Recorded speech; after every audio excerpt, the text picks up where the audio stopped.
Hi guys! Happy Valentine's Day! So today nandito kami sa Scenery Spa. Dito yan sa Antipolo Rizal. At dito ko nga i-date ang aking mister. Tignan nyo naman, ang saya-saya. Hindi lang ikaw dinidate, pwede rin sila. Pagpasok pa lang, ay, makakatulog ka na. Relax ka na agad. Ang bango, ang linis, very accommodating ng staff, perfect ang music. So nag-change na nga kami ng sleepers, and diretso shower, and diretso na kami sa aming suite.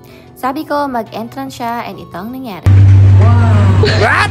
O, diba? For the O, ayan o. So, dito nga ang kanilang Sky View Spa Suite Room. At dito nga tayo if a full body massage at healing mask. Meron din silang bathtub, healing soak. Needed the bubble bath and oils. Meron din silang isa-serve na lunch later. At pwede din tayo mag-Netflix and chill sa site.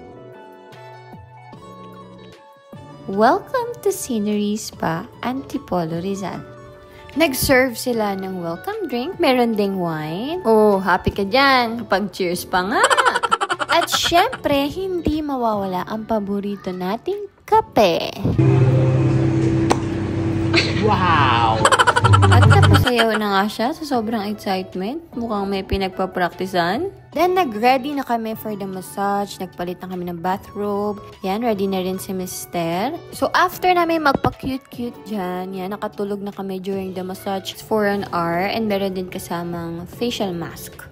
1 hour later, ayan, dahil sa sobrang pagka-relax, gusto na lang naming matulog. Pero walang matutulog dahil niready na nila ang ating lunch na may kasamang hot choco. So, kain na na! So, habang kumakain, nire-ready na rin ang ating bubble bath para sa ating pagligo. Oh, diba? Sino ka dyan, te? Naliligo ka ba naman sa bintana? Ito na lang tayo tatambay. Ang ganda ng view, ang init ng tubig. So, tanggal-tanggal bundle tayo dyan. Sumakay na nga si Mister. Kasyang-kasya naman kami. Hindi rin umapaw ang water.